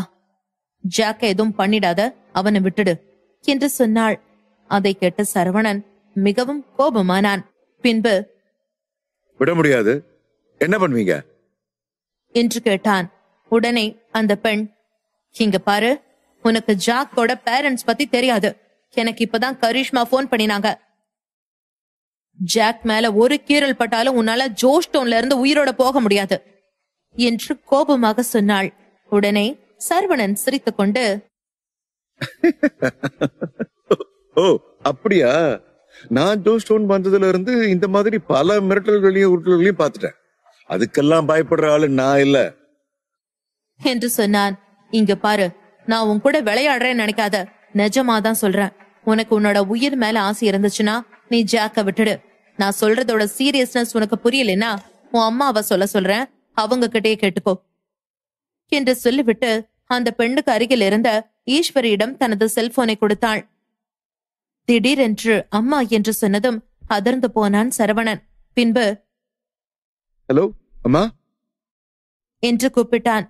உடனே ஈஸ்வரி கோபமாக, டேய், நீ எதுக்குடா தேவையில்லாம ஜோஸ்டோன் வந்த? ஒழுங்க மரியாதை அந்த பையனை விட்டு, அவன் எதுவும் செய்யாத. நீ உடனே இப்பவே என் கூட கிளம்பு. நாம 2 பேரும் தாரிகாவையும் கூட்டிட்டு இங்கிருந்து போயிடலாம். இந்த ஜோஸ்டோன் நமக்கு வேணாண்டா என்று சொன்னார். உடனே சரவணன், அம்மா எனக்கு கொஞ்சம் வேலை இருந்துச்சு, அதனாலதான் நான் இங்க வந்தேன். அதை முடிச்சிட்ட உடனே நான் திரும்பி வந்துருவேன். அதுக்குள்ள என்கிட்ட கேட்காம உங்களை யார் இங்க வர சொன்னா என்று கேட்டான். டேய், எனக்கு எல்லாம் தெரியும். நீ அந்த ரத்தினத்தோட பேச்ச கேட்டுட்டு தானே ஆடுற. ரத்தினம் ஒன்னும் உனக்கு உதவி செய்யறதுக்காக உன்னை இங்க கூட்டிட்டு வரல. அவர் அவரோட சொந்த தேவைக்காக தான் இங்க வந்திருக்காரு. அவரை பத்தி உனக்கு என்ன தெரியும்? 20 வருஷத்துக்கு முன்னாடி ராயர் ஃபேமிலியை சேர்ந்த ஒரு பொண்ணுக்காக தான் தன்னோட வீட்டையே விட்டுட்டு வெளியில வந்தாரு. ஆனா அவரை ராயர் ஃபேமிலி ரொம்ப மோசமா ட்ரீட் பண்ணி ஜோஸ்டோனை விட்டு அடிச்சு விரட்டி விட்டுட்டாங்க. அவர் இப்ப அவரோட தேவைக்காக தான் அங்க வந்திருக்காரு. அது தெரியாம நீ எதுக்கு அவரோட சேர்ந்து சுத்திக்கிட்டு இருக்க? இங்க பாரு சரவணா, இப்ப உங்ககிட்ட போதுங்கிற அளவுக்கு பணம் இருக்கு. உன்னையே நம்பி அழகான ஒரு பொண்ணு இருக்கா. அம்மா சொல்றத கேளுடா, என்னோட கிளம்பி வாடா, நம்ம கோஸ்டோனுக்கு போயிடலாம். அங்க ஒரு அமைதியான சந்தோஷமான வாழ்க்கை வாழலாம். பிளீஸ்டா, அந்த பையனை விட்டுடுடா என்று சொன்னார். இப்போதைக்கு ஈஸ்வரி இருக்கும் கோபத்தில் தான் என்ன சொன்னாலும் புரியாது என்பதை புரிந்து கொண்ட சரவணன் அதற்கு மேல் எதுவும் சொல்லாமல் சரிமா என்று மட்டும் சொன்னான். உடனே ஈஸ்வரி, என் புள்ள கண்டிப்பா என் பேச்ச கேப்பான்னு எனக்கு தெரியும். நீ சீக்கிரமா தாரிகாவை கூட்டிட்டு வந்துரு என்று சொன்னவர் போனை கட் செய்து அவருக்கு எதிரில் இருந்த பெண்ணிடம் கொடுத்தார். பின்பு, என் பையன் ஒத்துக்கிட்டான், இதுக்கு மேல அவன் எதுவும் பண்ணாதீங்க என்று சொன்னார். அதுவரை கோபமாக பேசிக் கொண்டிருந்த அந்த பெண் ஈஸ்வரியிடம் திடீரென்று தனது முகத்தை நார்மலாக மாற்றிக்கொண்டு பேசினாள். எனக்கும் உங்க பையனை ஹார்ம் பண்ணணும்னு எந்த ஒரு மோட்டிவும் கிடையாது. உங்க பையன் கிட்ட சொல்லி வைங்க, ஜாக் விஷயத்துல தலையிடக்கூடாதுன்னு. இன்னொரு முறை ஏதாவது உங்க பையன் பண்ணிக்கிட்டு தெரிஞ்சா நான் கண்டிப்பா உங்க பையனை பத்தி வில்லியம்ஸ் ஃபேமிலி கிட்ட இன்ஃபார்ம் பண்ண வேண்டி வரும் என்று சொன்னாள். உடனே ஈஸ்வரி, அதெல்லாம் என் பையன் நான் சொன்னா கேப்பான். இன்னொரு தடவை இந்த மாதிரி தப்பு நடக்காது. தயவு செஞ்சு இதோட என் பையனை விட்டுருங்க என்று ஈஸ்வரி சொன்னார். உடனே அந்த பெண் சரி என்பது போல் தனது தலையை அசைத்துவிட்டு வெளியில் நின்று கொண்டிருந்த காரில் ஏறி அங்கிருந்து கிளம்பினார். அங்கிருந்து கிளம்பிய அந்த கார் நேராக ஜாக்கின் வில்லாவை நோக்கி சென்றது. ஜாக்கின் வில்லாவிற்கு சற்று தூரம் தள்ளி இருந்த ஒரு ரோட்டில் ஜாக்கை பிடித்த வண்ணம் சரவணன் நின்று கொண்டிருந்தான். ஜாக் மிகவும் சோர்ந்து போயிருந்தான். அவனால் வாய் திறந்து கூட பேச முடியாத நிலையில் இருந்தான். இறந்தால் நரகம் எப்படி இருக்கும் என்பதை ஜாக் இறக்காமலேயே சரவணனுடன் இருந்த இந்த நேரத்தில் தெரிந்து கொண்டான். அந்த அளவுக்கு இருந்தது சரவணனின் டார்ச்சர். ஜாக் முகத்தில் காயங்களுடனும் இரத்த கரையுடனும் அப்படியே சோர்ந்து தலையை தொங்க போட்டுக் கொண்டு நின்றான். அவன் அருகில் நின்றிருந்த சரவணன் ஜாக்கை பார்த்தான். பின்பு, இப்பவாது வாயை திறந்து சொல்லு, உன்னோட அப்பா யாரு என்று கேட்டான். உடனே ஜாக், என்னை எவ்வளவு அடிச்சாலும் எனக்கு அதுக்கு பதில் தெரியாது. எங்க அப்பா ரொம்ப செல்வாக்கான ஆளு அப்படின்றது மட்டும்தான் எனக்கு தெரியும். மத்தபடி அவரை பத்தி எனக்கு எதுவும் தெரியாது. இந்த சினி இண்டஸ்ட்ரியில இருக்கிற எல்லாருமே நிஜத்திலையும் நடிச்சுக்கிட்டு தான் வாழ்றாங்க. எனக்கும் எங்க அப்பா, அதான் அந்த கில்பர்ட்டோட பாஸ்ட பத்தி கொஞ்சம் தெரியும். அவர் எங்க அம்மாவை கல்யாணம் பண்ணிக்கிறதுக்காக கட்டாக்கோ நாட்டை சேர்ந்த ஒரு பொண்ணை விட்டுட்டு வந்துட்டாரு. அது மட்டும் இல்ல, எங்க அம்மாவோட ஆக்டிவிட்டிஸ் பத்தியும் அவருக்கு முன்னாலேயே தெரியும். அவரோட கண்ணு முன்னாலதான் எங்க அம்மா என்னோட பயாலஜிக்கல் ஃபாதர் கூட ஒன்னா இருந்திருக்காங்க. ஆனா அதை பத்தி அவருக்கு எதுவுமே தெரியாத மாதிரி இந்த சமூகத்தை ஏமாத்திக்கிட்டு இருக்காரு. ஏன்னா என்னோட பயாலஜிக்கல் ஃபாதரை எதிர்க்கிற அளவுக்கு அவருக்கு சக்தி கிடையாது. அது மட்டும் இல்ல, எங்க அம்மாவுக்கு ஒரு குழந்தைய கொடுக்கிற சக்தியும் அவருக்கு இல்ல. அதை மறைக்கிறதுக்காகத்தான் அவரும் எங்க அம்மாவை கண்டுக்காம இருந்திருக்காரு. He is covered என்று சொல்லி கில்பர்ட்டை திட்டினான். அப்பொழுது அங்கே விக்ரம் வந்தார். பாஸ், ஹரிஷ் அந்த பையனை ஃபாலோ பண்ணி போறாரு. நாம யாரும் ஹரிஷ் பின்னால போக வேண்டாமா என்று கேட்டார். இல்ல விக்ரம், ஹரிஷோட டேலண்ட் பத்தி எனக்கு தெரியும். கண்டிப்பா அவர் அந்த பையனை சமாளிச்சிருவாரு. நாம யாரோட உதவியும் அவருக்கு தேவைப்படாது. ஜஸ்டின் பலமுறை ஹரிஷோட ஃபைட்டை பார்த்து ஆச்சரியப்பட்டிருக்கான். ஹரிஷ்க்கு அவருடைய எதிரிய எப்படி கையாளணும்னு நல்லா தெரியும். அதனால அவரை பத்தி நம்ம கவலைப்பட வேண்டிய அவசியம் இல்லை என்று சொன்னான். உடனே விக்ரம் ஓகே பாஸ் என்று சொல்லிக் கொண்டிருக்கும் பொழுது அங்கு ஒரு வெள்ளை கலர் கார் வந்து நின்றது. அந்த காரில் இருந்து ஒரு பெண் இறங்கினாள். அது வேறு யாரும் இல்லை, சற்று நேரத்திற்கு முன்பு ஈஸ்வரியுடன் பேசிக் கொண்டிருந்த அந்த பெண்தான். ஷீலா ட்ரெடிஷனல் உடை உடுத்தி இருந்தாள். அவளது அந்த உடையில் அவளது உடல் மிகவும் நளினமாக பார்ப்பதற்கு அழகாக இருந்தது. அவளது முகமும் பொலிவாக பௌர்ணமி போல மின்னியது. கீழே இறங்கிய ஷீலா மிகவும் கோபமாக இருந்தாள். நான் சொன்னது உனக்கு புரியலையா? உண்மையிலேயே உனக்கு வாழணும்னு ஆசை இல்லையா? ஒழுங்கா ஜாக்க விடு என்று சொன்னாள். அந்த பெண்ணை பார்த்ததுமே சரவணன் அடையாளம் கண்டு கொண்டான். சரவணன் ஏற்கனவே ராயர் ஃபேமிலி பற்றி நன்றாக விசாரித்து வைத்திருந்தான். ஷீலா அவளது மாஸ்டரின் சர்நேமையே தனதற்கு பின்னால் சேர்த்து கொண்டாள்.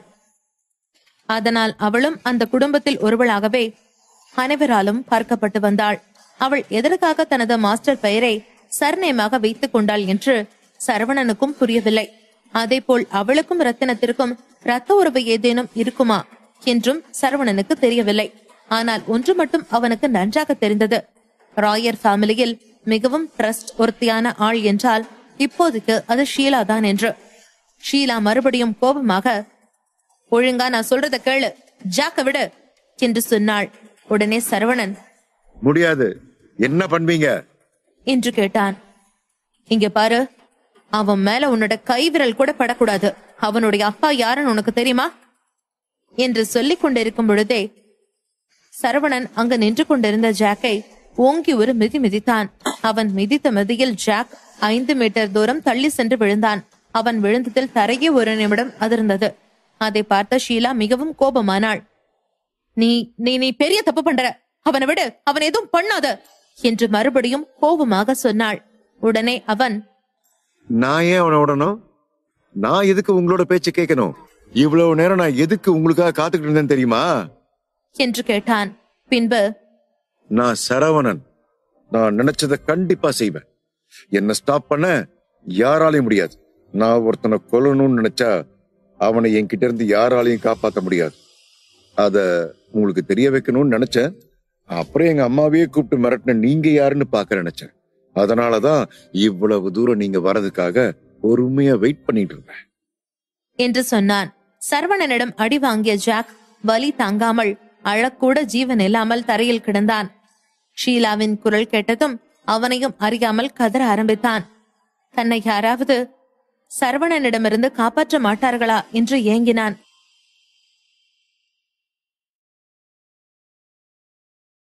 சரவணன் சொன்னதை கேட்டதும் ஷீலா மறுபடியும் கோபமானாள். நான் சொல்றத கேளு, எல்லாம் உன்னோட நல்லதுக்காக தான் சொல்றேன் என்று சரவணனிடம் சொல்லிக் கொண்டிருக்கும் பொழுது சரவணன் மறுபடியும் அவனை ஓங்கி ஒரு எத்து எத்தினான். அவன் எத்திய வேகத்தில் அங்கிருந்த ஒரு பாறையில் மோதி ஜாக் கீழே விழுந்தான். அதை பார்த்த ஷீலா, யூ ஃபூல், நான் என்ன சொல்றேன் உனக்கு புரியலையா என்று சொல்லிக் கொண்டிருக்கும் பொழுதே ஏதோ வித்தியாசமான சத்தம் கேட்டது. உடனே என்ன என்று ஷீலா திரும்பி பார்த்தவள் அப்படியே அதிர்ந்து நின்றாள். தரையில் கிடந்த ஜாக்கின் உடலை அங்கு வந்த ஒரு டிராக்டர் அப்படியே ஏற்றியது. அதை பார்த்ததும் ஒரு நிமிடம் ஷீலாவின் உடல் அசைய மறுத்தது. அந்த டிராக்டர் ஜாக்கின் உடலை நசுக்கிய அடுத்த சில நிமிடங்களிலேயே இன்னொரு டிராக்டர் வந்து அவனது உடலை நசுக்கியது. அதையெல்லாம் பார்த்து கோபமானாள் ஷீலா. யூ ஃபூல், உன்கிட்ட நான் என்ன சொல்லிட்டு இருக்க? நீ என்ன பண்ணி வச்சிருக்க என்று சொல்லிவிட்டு வேகமாக ஓடி சென்று அவனை தாக்க முயற்சித்தாள். உடனே சரவணன் சட்டென்று அவளின் கையை அப்படியே பிடித்து முறுக்கினான். இவ்வளவு அழகான பொண்ணா இருந்துகிட்டு என்கிட்ட எதுக்கு சண்டைக்கு வரீங்க? ஆமா, நான் தெரியவா தான் கேக்குறேன். இந்த ஜார்ஜ் டவுன்ல உள்ள எல்லா பொண்ணுங்களுமே ஏன் இவ்வளவு அக்ரெசிவா இருக்கீங்க? ஒரு பொண்ணு என்னன்னா லெதர் பேண்ட் போட்டுக்கிட்டு வந்து என் கூட சண்டைக்கு நிக்குது. நீங்க என்னடா இப்படி ட்ரெடிஷனல் ட்ரெஸ்ஸை போட்டு வந்து என் கூட சண்டைக்கு நிக்கிறீங்க. ஆக்சுவலி நீங்க எல்லாம் என் கூட சண்டை போடணும்னு நினைக்கிறீங்களா, இல்ல என்னை எப்படியாவது உங்க வலையில வீழ்த்தி விடலாம்னு நினைக்கிறீங்களா என்று சொல்லி அவளை பார்த்து கண் சிமிட்டினான். சரவணன் பேச்சு கேட்டதும் ஷீலா எரிச்சலானாள். யூ ராஸ்கல், முதல்ல என்னோட கையை விடு. நீயும் அந்த ரத்தின மாதிரிதான் இருக்க. உனக்கு அவருக்கும் எந்த ஒரு வித்தியாசமும் இல்ல என்று சொல்லிவிட்டு சட்டென்று அவனிடமிருந்து தனது கையை பறித்து கொண்டாள். ஷீலா அப்படி சொன்னதை கேட்ட சரவணன் சிரித்துக் கொண்டே சொன்னான். அது சரி, எனக்கு ஒரு டவுட். நீங்க மிஸ்டர் ரத்னத்தோட பொண்ணு தானே என்று கேட்டான். உடனே அவள் முகத்தை ஒரு மாதிரி சுழித்துக் கொண்டு சொன்னாள். உனக்கு அறிவே இல்லையா? நான் எப்படி அவரோட பொண்ணா இருக்க முடியும்? என்னை பார்த்து அவரோட பொண்ணு மாதிரி தெரியுதா உனக்கு என்று கேட்டாள். இல்ல, அன்னைக்கு உங்களை அவரு பார்த்த பார்வையும் நீங்க அவரை பார்த்த பார்வையும் உங்களுக்குள்ள ஏதோ பாண்டிங் இருக்கிற மாதிரி தான் இருந்துச்சு. அதனாலதான் கேட்டேன்.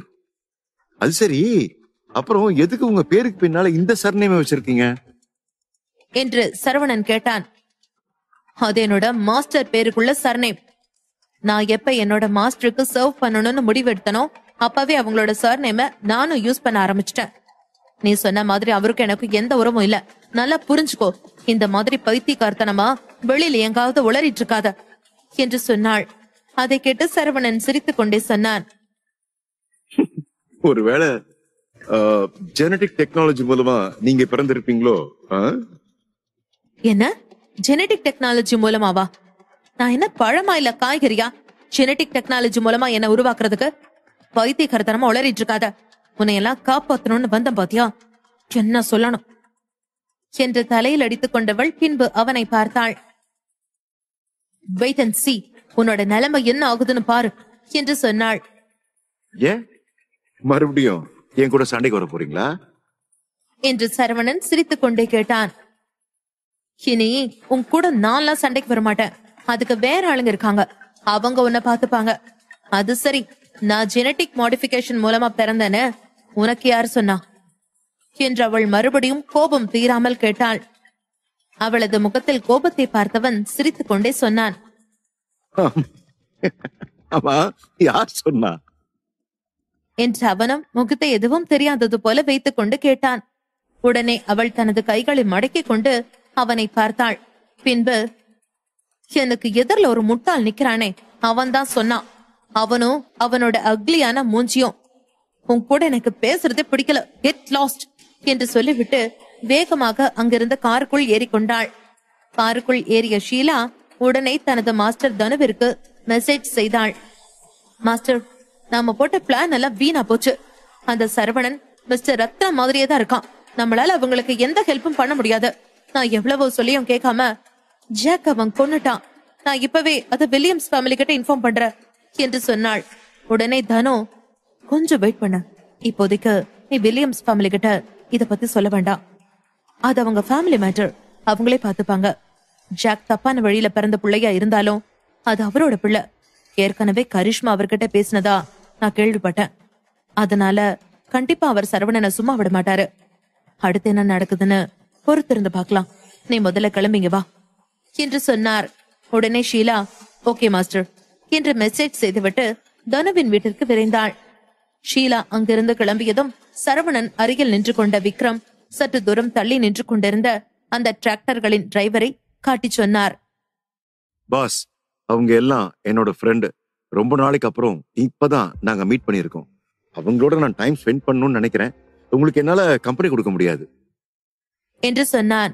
உடனே சரவணன் சிரித்துக் கொண்டே ஓகே, இட்ஸ் ஓகே, நீங்க அவங்கள கூட்டிட்டு போங்க. Have a good day. அப்புறம் அவங்களுக்கு கொடுக்கிற ட்ரிங்க் பார்ட்டிஸ்க்கான எல்லா செலவையும் நானே ஏத்துக்கிறேன். ஓகே, என்ஜாய் என்று சொல்லி விக்ரமை அங்கிருந்து அனுப்பி வைத்தான். பின்பு தனக்கு சற்று தூரம் தள்ளி நின்று கொண்டிருந்த சாராவை பார்த்தான். சாராவோ பயத்தில் அப்படியே நடுங்கி போய் நின்றார். சரவணன் அவர் அருகில் வருவதை பார்த்ததும் சாரா பின்னோக்கி நகர்ந்து கொண்டே சொன்னார், "யூ ராஸ்கல், என் பக்கத்துல வராத. நீ இவ்வளவு மோசமான கொலகாரனா இருப்பேன்னு நான் நினைச்சு கூட பாக்கல. உன்னை போய் எப்படிதான் என் பொண்ணு லவ் பண்ணாலோ தெரியல. நான் இப்பவே என் பொண்ணுக்கு போன் பண்ணி உன்னை பத்தி சொல்லி கொடுக்குறேன். நீ எவ்வளவு பெரிய கொலைக்காரன்னு அவளுக்கு இப்பவே நான் ப்ரூவ் பண்றேன்" என்று சொன்னவர் தன் கையில் இருந்த செல்போனை எடுத்து அங்கு நசுங்கி கிடந்த ஜாக்கின் உடலை 2-3 போட்டோக்களை எடுத்துக்கொண்டார். பின்பு வேகமாக எலினாவிற்கு கால் செய்தார். "யூ ராஸ்கல், உன்னை பத்தின எல்லா உண்மையும் எனக்கு என் பொண்ணு கிட்ட சொல்ற. இத்தனை நாள் எவ்வளவு அப்பாவி மாதிரி நடிச்சு என் பொண்ணை ஏமாத்தின. நீ நல்லவன் நினைச்சு என் பொண்ணு நீ எங்க போனாலும் பின்னாடியே வர அளவுக்கு மாறி இருக்கா. Wait and see. இந்த வீடியோ போனதுக்கு அப்புறம் உன்னோட உண்மையான முகத்தை எலினா புரிஞ்சுப்பா.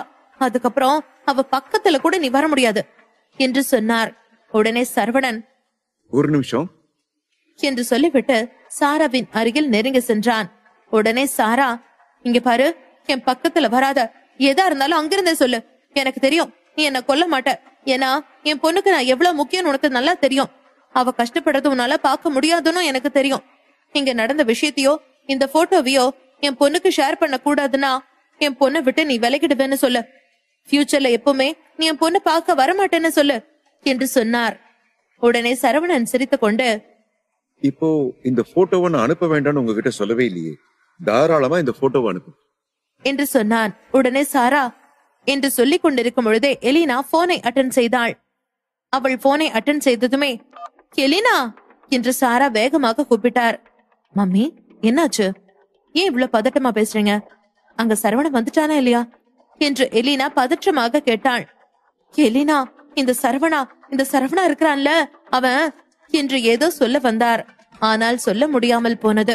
பின்பு, "உனக்கு ஒரு போட்டோ அனுப்பி வைக்கிறேன் பாரு" என்று திணறி திணறி சொன்னார்.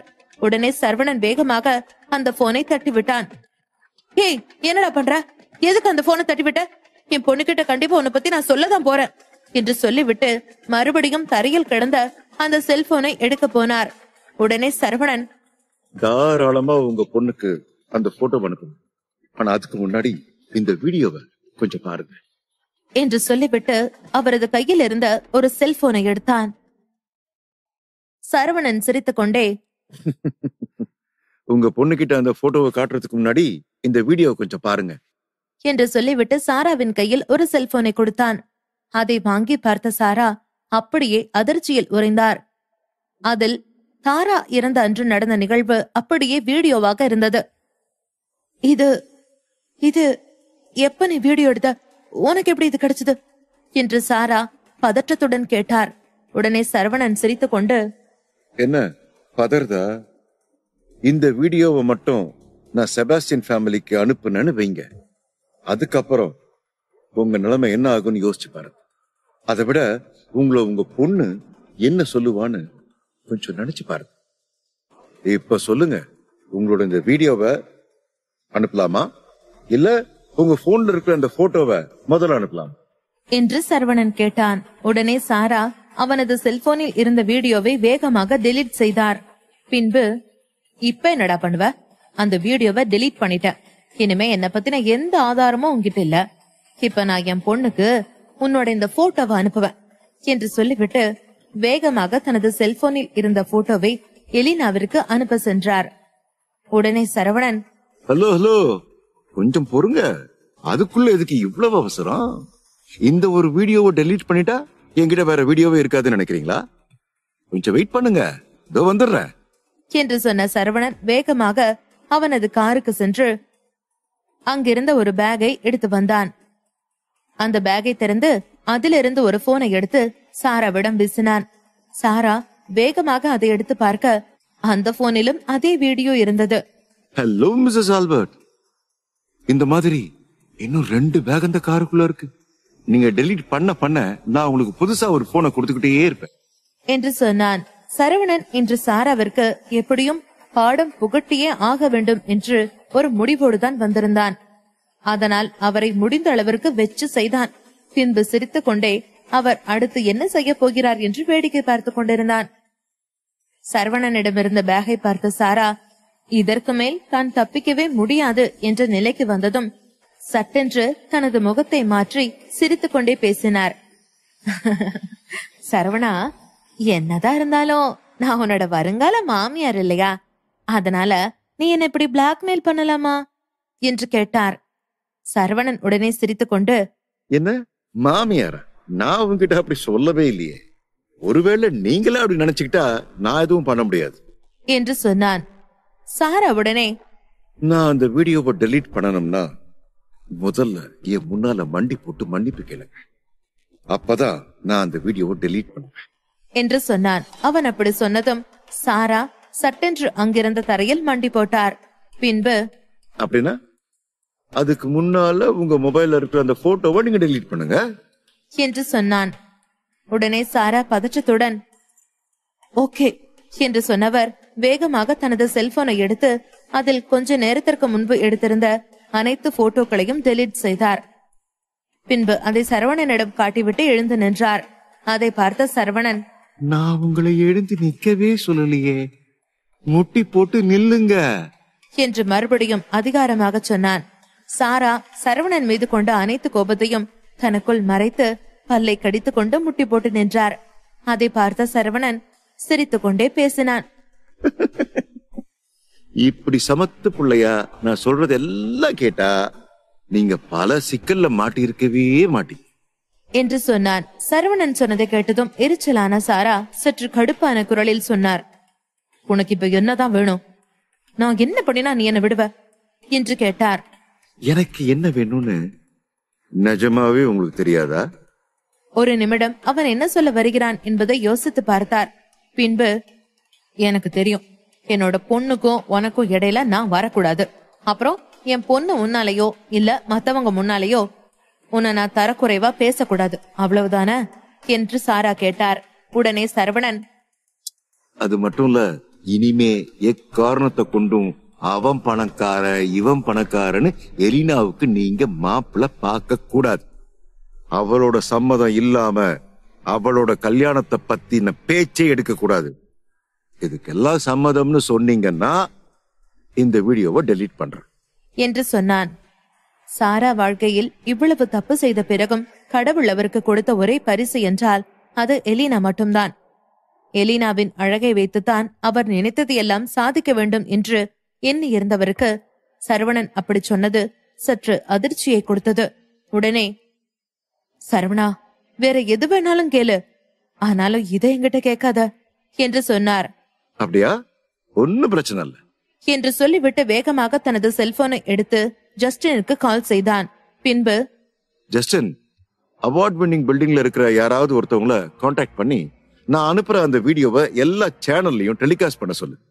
அது மட்டும் இல்ல, அயர்லாந்துல உள்ள நியூஸ் ரிப்போர்ட்டர்ஸ் கிட்டயும் இந்த வீடியோவை அனுப்பி வை என்று சொன்னான். அதை கேட்டதும் சாரா அதிர்ந்து போனார்.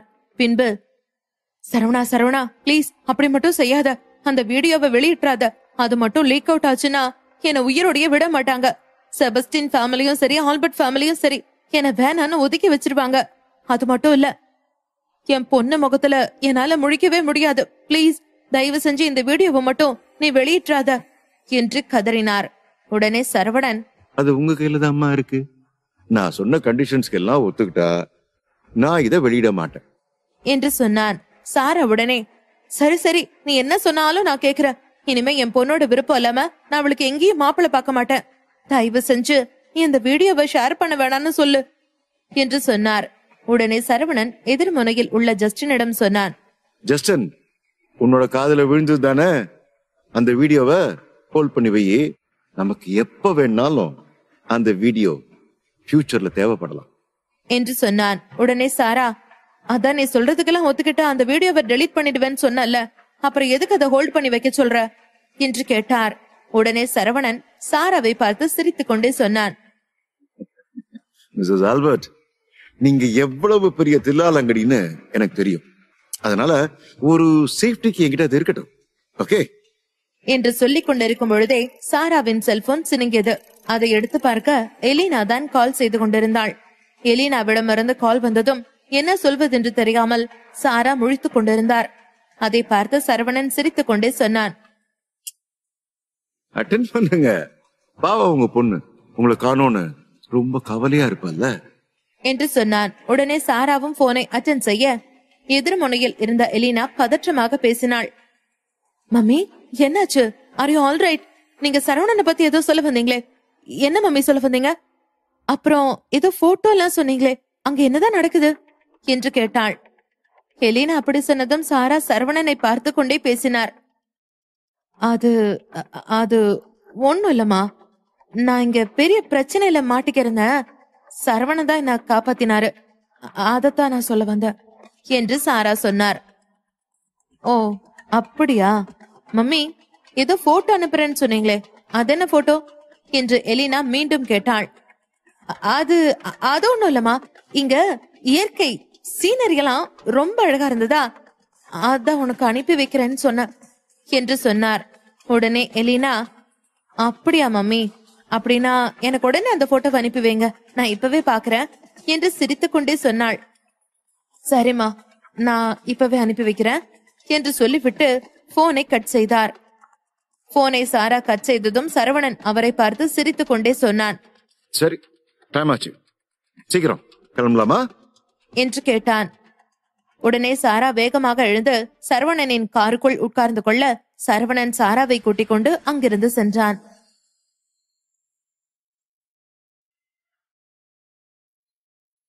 சரவணனும் சாராவும் சற்று நேரத்தில் எலினா இருக்கும் ஹாஸ்பிட்டலுக்கு வந்து சேர்ந்தார்கள். அவர்களை பார்த்ததும் எலினா வேகமாக அவர்கள் அருகில் ஓடி வந்தாள். பின்பு, மம்மி, உங்களுக்கு எதுவும் பிரச்சனை இல்லல்ல என்று கேட்டாள். உடனே சாரா தனது மனதிற்குள், பிரச்சனையா இவன்தான், அப்புறம் எப்படி எனக்கு பிரச்சனை இல்லாம இருக்கும், இவனும் இவன் மூஞ்சியும், இவனை போய் எப்படித்தான் என் பொண்ணு செலக்ட் பண்ணினாலோ தெரியல என்று தனக்குள் சொல்லிக்கொண்டு அமைதியாக நின்றார். சாரா அமைதியாக இருப்பதை பார்த்த சரவணன் சிரித்தான். பின்பு, உங்களுக்கு என்னாச்சு எலினா? உங்ககிட்டதான் கேக்குறேன், பதில் சொல்லுங்க என்று சொன்னான். உடனே சாரா, என்னம்மா, என்ன கேட்ட? எனக்கா? எனக்கு எந்த பிரச்சனையும் இல்லம்மா, என்னோட வருங்கால மருமகன் இருக்கும்போது எனக்கு என்ன பிரச்சனை வரப்போகுது என்று சொன்னார். சாரா சரவணனை வருங்கால மருமகன் என்று சொன்னதை எலினாவால் நம்பவே முடியவில்லை. தனது கண்களை மூடி திறந்தவள் பின்பு வேகமாக சரவணன் அருகில் ஓடி வந்து அவனை இறுக கட்டி கொண்டாள். சரவணா, நிஜமாவே அம்மா சொல்றது உண்மையா? அம்மா இப்ப கொஞ்ச நேரத்துக்கு முன்னால உன்னை மருமகன்னு தானே சொன்னாங்க என்று கேட்டாள். சரவணனிற்கு மிகவும் சங்கடமாக இருந்தது. எலினாவின் உடல்நிலை சரியாகும் வரை அவளிடம் அன்பாக இருக்க வேண்டும் என்று நினைத்திருந்தவனுக்கு அவள் திடீரென்று அவ்வளவு பேருக்கு முன்பு அவனை கட்டிப்பிடித்தது அவனுக்கு தர்ம சங்கடமான சூழ்நிலையை உருவாக்கியது. அந்த வார்டில் இருந்த அனைவரும் அவர்கள் இருவரைத்தான் பார்த்து கொண்டிருந்தார்கள். அங்கு நின்ற சில பேர், 2 பேருக்கும் ஜோடி பொருத்தம் நல்லா இருக்குல்ல, அந்த பொண்ணு ஏதோ ஹாலிவுட் படத்துல வர்ற ஹீரோயின் மாதிரி இருக்கா, 2 பேரும் நல்லா என்று அவர்களை பாராட்டினார்கள். அதையெல்லாம் கேட்ட எலினா ஒருவித வெட்கத்துடனும் சரவணனோ இதை எப்படி சமாளிப்பது என்று தெரியாமல் ஒரு நிமிடம் திகைத்து போயும் நின்றான். பின்பு, நீ ரொம்ப டயர்டா இருப்ப, உன்னோட பிளேஸுக்கு போலாம் என்று சொல்லி அவளை கூட்டிக் கொண்டு அங்கிருந்து சென்றான். சரவணனிடமிருந்து தன்னை விலக்கியது எலினாவிற்கு ஒரு ஏமாற்றத்தை கொடுக்க அவனது கையை இறுக பிடித்துக் கொண்டு அவனது தோளில் சாய்ந்தவாறே நடந்து வந்தாள். அவர்கள் இருவரும் அப்படி செல்வதை பார்த்ததும் சாராவிற்கு வயிறு எரிந்தது. இவளை நினைச்சு நான் எப்படியெல்லாம் கனவு கண்டு வச்சிருந்தேன், இவ என்னடானா போயும் இவன் பின்னாடி சுத்துறாள என்று தனக்குள் சரவணனை திட்டிக் கொண்டு அவர்கள் பின்னால் சென்றாள். அவர்கள் பின்னால் சாரா எதையோ முணுமுணித்துக் கொண்டு வருவதை உணர்ந்த சரவணன் திரும்பி பார்த்தான். பின்பு, இப்ப நீங்க ஏதாவது சொன்னீங்களா என்று கேட்டான். உடனே சாரா அவனை முறைத்து பார்த்து கொண்டு சொன்னார், அது ஒண்ணும் இல்ல, நான் அவளுக்காக சூப் ப்ரிப்பேர் பண்ணி எடுத்துட்டு வரலான்னு யோசிச்சுட்டு இருந்தேன். நீங்க 2 பேரும் பேசிட்டே இருங்க, நான் போய் சூப் ரெடி பண்ணி எடுத்துட்டு வரேன் என்று சொல்லிவிட்டு வேகமாக அங்கிருந்து நகர்ந்தார். உடனே சரவணன், அந்த பயம் இருக்கட்டும் என்று தனக்குள் நினைத்துக் கொண்டு எலினாவை பார்த்தான். பின்பு, சொல்லு, இன்னைக்கு உனக்கு நாள் எப்படி போச்சு என்று கேட்டான். அதெல்லாம் விடு, அம்மாவை எப்படி நீ மாத்துன? அம்மா வாயால எப்படி உன்னை மருமகன்னு சொல்ல வச்ச? என்னால இதை நம்பவே முடியல என்று எலினா கேட்டாள். உடனே சரவணன் அத பத்தியெல்லாம் அப்புறம் பேசிக்கலாம், நீ முதல்ல ரெஸ்ட் எடு என்று சொன்னான். உடனே எலினா, நீ இப்பதான் வந்திருக்க, உன் கூட நான் கொஞ்ச நேரம் பேசிட்டு இருக்கேனே என்று சொல்லி அவனோடு பேச ஆரம்பித்தாள். இருவரும் பேசிக் கொண்டிருக்க அங்கிருந்த அனைவரும் அவர்கள் இருவரையும் தான் பார்த்து பேசிக் கொண்டிருந்தார்கள். அப்பொழுது அவர்கள் அறைக்கு கொஞ்ச தூரம் தள்ளி இருந்த மெடிசன் கவுண்டரில் 2 பெண்கள் நின்று மெடிசன் கேட்டுக் கொண்டிருக்க அதில் இருந்த ஒரு பெண் அவர்கள் இருவரையும் உற்று பார்த்து கொண்டிருந்தாள். அந்த கவுண்டரில் நின்று கொண்டிருந்த இன்டர்ன், மிஸ் வில்சன், இந்தாங்க உங்க மெடிசன் என்று கொடுக்க அதை எதையும் காதல் வாங்காமல் அவள் எலினாவையும் சரவணனையும் தான் பார்த்து கொண்டிருந்தாள். பின்பு ஒரு வழியாக சரவணனை அடையாளம் கண்டுகொண்டாள். இந்த ராஸ்கல் இங்க என்ன பண்ணிட்டு இருக்கான்? அதுவும் ஏதோ ஃபாரின் பொண்ணு மாதிரி இருக்கு, அவ கூட இவன் என்ன பண்ணிட்டு இருக்கான் என்று சொல்லிக் கொண்டு அந்த கவுண்டரில் இருந்து வேகமாக நடந்து சரவணன் அருகில் சென்றாள். அவள் வேறு யாரும் இல்லை, சரவணனின் முன்னாள் காதலி ஜெஸ்ஸி தான். ஜெஸ்ஸி முன்பை விட இப்பொழுது ஆள் நன்றாக மாறியிருந்தாள். அவளது கண்ணில் சன் கிளாஸ், கையில் லிமிடெட் எடிசன் பேக் என்று மிகவும் கிளான்சியாக இருந்தாள். எலினா சரவணன் தோளில் சாய்ந்திருக்க அதை பார்த்த ஜெஸ்ஸி மிகவும் கோபமாக தனது கையில் வைத்திருந்த லிமிடெட் எடிசன் பேக்கை கொண்டு அவனை ஓங்கி அடித்தாள். ஏற்கனவே எலினாவிடமிருந்து எப்படி தப்பிப்பது என்று யோசித்துக் கொண்டிருந்தவனுக்கு திடீரென்று யாரோ தன்னை அடித்ததும் அதிர்ச்சியுடன் திரும்பி பார்க்க அங்கு ஜெஸ்ஸி நின்று கொண்டிருந்தாள். ஜெஸ்ஸியை பார்த்ததும் ஒரு நிமிடம் அதிர்ந்தவன் பின்பு தனது ஒற்றை புருவத்தை தூக்கி, நீ எப்படி இங்கே என்பது போல பார்த்தான். அவனது பார்வைக்கான அர்த்தத்தை புரிந்து கொண்டாள் ஜெஸ்ஸி. அத நான் கேட்கணும், நீ இங்க என்ன பண்ற? இது யாரு புதுசா இருக்கு? இவளை எப்ப பிடிச்ச என்று ஜெஸ்ஸி கோபமாக கேட்டாள். ஜெஸ்ஸி அப்படி கேட்டதும் அங்கிருந்த அனைவரும் அங்கு என்ன நடக்கிறது என்று அதிர்ச்சியாக பார்த்து கொண்டிருந்தார்கள். ஜெஸ்ஸி பேசிய அனைத்தையும் கேட்ட சாராவும், இவ யாருன்னே தெரியலையே, ஒருவேளை அவனோட முன்னாள் காதலியா இருப்பாளோ என்று யோசித்துக் கொண்டே அடுத்து என்ன நடக்கப் போகிறது என்பதை சுவாரஸ்யமாக பார்த்தார். திடீரென்று சரவணனை அவள் அப்படி அடித்ததை பார்த்த எலினா வேகமாக எழுந்தாள். பின்பு, இங்க பாருங்க, நீங்க யாரு? நீங்க எதுக்கு இப்ப அவன் அடிச்சீங்க என்று கேட்டாள். ஏற்கனவே எலினாவின் அழகை பார்த்து பொறாமையில் பொங்கி வழிந்து கொண்டிருந்தவளுக்கு அவளிடம் பேசியது இன்னும் கோபத்தை ஏற்படுத்த சட்டென்று அவளை அங்கிருந்து கீழே பிடித்து தள்ளினாள். பின்பு, நான் அவன்கிட்ட பேசிட்டு இருக்கேன், நீ யார் என்கிட்ட கேள்வி கேட்க என்று கேட்டாள். ஏற்கனவே எலினா மிகவும் வீக்காக இருந்ததால் அவளால் எழுந்து கூட நிற்க முடியாத நிலையில் தரையில் விழுந்து கிடந்தாள். அதை பார்த்த சரவணன் கோபமானான். ஜெஸ்ஸி, அவள் என்ன பண்ற என்று அதை கோபம் மாறாமல் கேட்டான். உடனே ஜெஸ்ஸி, அவளை தொட்டா உனக்கு கோபம் வருதா? அப்படின்னா அவ உனக்கு யாரு? ஒருவேளை உன்னோட காதலின்னு மட்டும் சொல்லிடாத. ஏன்னா நீ ரொம்ப நல்லவ மாதிரியும் பியோர் மாதிரியும் இங்க இருக்கிற எல்லாரையும் நம்ப வச்சுதான் அந்த தாரிகா பின்னாடி சுத்திக்கிட்டு இருந்த. ஒருவேளை தாரிகா உன்னோட கேர்ள் ஃப்ரெண்டுனா அப்ப இவ யாரு? நீ இவ பின்னாடி சுத்துறது அந்த தாரிகாக்கு தெரியுமா என்று கேட்டாள். உடனே சரவணன் என்று கோபமாக கேட்டான். உண்மையில் சரவணனுக்கு ஜெஸ்ஸியை பார்த்தது எரிச்சலாகத்தான் இருந்தது. ஒரு காலத்தில் அவளை உருகி உருகி காதலித்தான். அவளுக்காக ஏதேதோ செய்தான். ஆனால் அவளோ அவளது விரலை கூட அவனை தொடவிட்டதில்லை. மாறாக மற்ற ஆண்களுடன் உல்லாசமாக இருந்தாள். இதையெல்லாம் தெரிந்த பிறகும் அவன் அவளை உயிரோடு விட்டதே பெரிய விஷயம். போனா போகுது என்று அவளை மன்னித்து விட்டான். ஆனால் அவள் இன்று அவ்வளவு பேருக்கு முன்னால் அவனை அப்படி பேசியது அவனுக்கு மிகவும் கோபத்தை ஏற்படுத்தியது. உடனே சரவணன், நீ ஹில்வுட்ல தானே இருந்த, அங்க இருந்து எதுக்கு இங்க வந்த? ஏன் ஹில்வுட்ல இருக்க பசங்க எல்லாம் பார்த்தாதுன்னு இப்ப ஜோஸ்டோனுக்கு தெரிய வந்துட்டியா என்று அவளிடம் நக்கலாக கேட்டான். உடனே அவள் கோபமாக, யூ ராஸ்கல், உனக்கு எவ்வளவு தைரியம் இருந்தா என்னைய தரக்குறைவா பேசுவ? நீ என்னை விட்டுட்டு போயிட்டா அதுக்கப்புறம் என்னால வாழவே முடியாதுன்னு நினைச்சியா? என் கையில இருக்கிற இந்த பேக்கோட ரேட் தெரியுமா உனக்கு? ஏதோ உங்ககிட்ட கொஞ்சம் பணம் வந்துருச்சுன்னு ஆடுனல்ல, இப்ப உன்னை விட நான் 4 மடங்கு வசதியானவ. நான் போட்டிருக்கிற ட்ரெஸ்ஸ பாத்தியா? உன்னால யோசிச்சு கூட பார்க்க முடியாத அளவுக்கு இது எக்ஸ்பென்சிவானது. அதுல ஒரு சிம்பிள் இருக்கு பாரு என்று அவள் சொல்ல, அப்போதுதான் சரவணனும் அவளது ட்ரெஸ்ஸில் இருந்த அந்த ஸ்டாம்பை பார்த்தான். அதை பார்த்தவன் அவளிடம் ஆர்வமாக கேட்டான், இது என்ன ஸ்டாம்ப்னு தெரிஞ்சுக்கலாமா என்று. உடனே அவள் சிரித்துக் கொண்டு, நான் சொன்னா மட்டும் உனக்கு தெரிஞ்சிருமா என்ன? இத தெரிஞ்சுக்கிறதுக்கு உன்கிட்ட உள்ள மொத்த பணத்தையும் செலவழிச்சாலும் முடியாது. உண்மையிலேயே இத பத்தி உனக்கு தெரிஞ்சுக்கணும்னு அவ்வளவு ஆர்வம் இருந்துச்சுன்னா ஐடான் காம்ப்ளெக்ஸ்க்கு ஒரு முறை போயிட்டு வா. ஆனா அங்க போற அளவுக்கு உனக்கு தகுதி இருக்கான்னு எனக்கு தெரியல. சரி, உன்கிட்ட பேசிக்கிட்டு இருந்தா எனக்கு தான் டைம் வேஸ்ட் ஆகும். நான் ஜோஷ்டோன் வந்ததுக்கு காரணமே ஸ்டார் அவார்ட் பில்டிங்ல நடக்க போற ப்ரோக்ராம்ல பார்ட்டிசிபேட் பண்ணதான் என்று சொன்னாள்.